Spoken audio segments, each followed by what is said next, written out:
Hey guys, this is Caleb with DSLR Video Shooter, where it is all about making better videos. And today we're going to talk about my workflow for exporting, compressing, and uploading videos. So the first step is making sure folders are set up for this workflow. So let's go over to Finder, and I'm going to show you, this is the master folder for DSLR Video Shooter. So you're looking at everything involving the show. This is where all the compressed files go, and I have two folders within that. The first is iTunes. This is where I send files that I'll be uploading for my iTunes podcast. Then I have YouTube/Vimeo. This is where the MP4 files go that are compressed and ready to go straight to YouTube and Vimeo. Now, some of you might be wondering, why not just use this share button on Final Cut 10? And that's a valid question. When you click on this, there's a bunch of settings here and presets to go straight to YouTube and Vimeo. But some of you may have found, and I definitely have found after using this for a long time, that this takes forever. And the other thing I don't like is there's not a lot of control and settings. So if we just go ahead and click on YouTube here, go to settings, we have our resolution and two compression settings. We don't really even know what those are except for better quality or faster encode. So I prefer a different method. It works faster and it also gives you a lot more control, and you do have the files saved on your computer, which is awesome. But my workflow does still involve using this share button. So the first thing I'm going to do is go to add destination. And I'm just going to get rid of all this stuff. So I'm going to delete YouTube, delete Vimeo, Facebook, definitely going to delete DVD.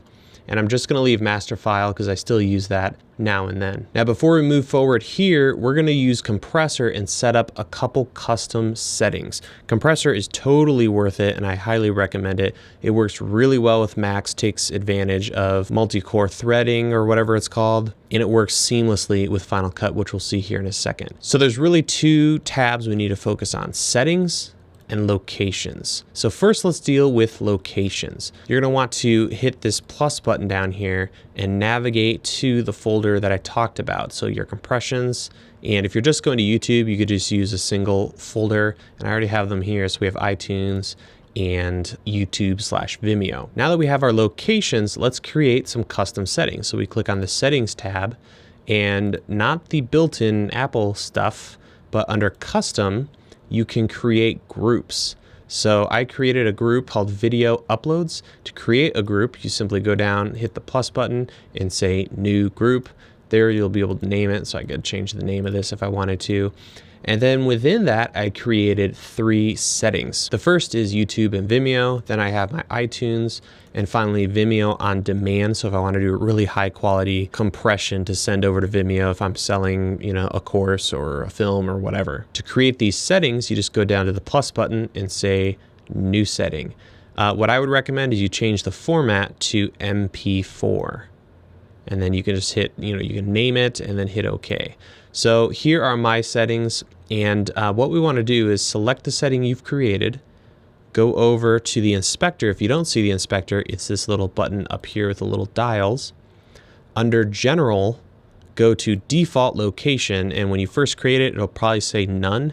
This is where you can create where the file is going to end up. So since we're working with YouTube and Vimeo, I'm going to switch it to that. The only other thing I would change is uncheck Optimize for network use. From here, we can go over to the Video tab, and here are my settings. You can copy those if you want to. Pretty much the main thing you want to focus on, aside from frame size and your frame rate, is making sure that your H.264 profile is set to high, and then the data rate. This is really the main thing you want to focus on. If you have it too high, your file size is going to be massive, and your viewers might have a hard time playing back the video, especially if you're on Vimeo. So I found the sweet spot to be around 10,000 kilobits per second, I think is what this is. Vimeo recommends 20,000, but I find 10,000, you don't see a quality difference in the file size, and the playback is much smoother and smaller. But you don't want to go too low or else your video is going to look like crap. So 10,000 seems to be the sweet spot for me personally. I don't use multipassing because I don't see that much of a difference in quality, and it takes an eternity to compress. So we're going to leave that unchecked. And that's pretty much it. So these settings you can check out and apply to your video. As an example, this is why I have two of these settings.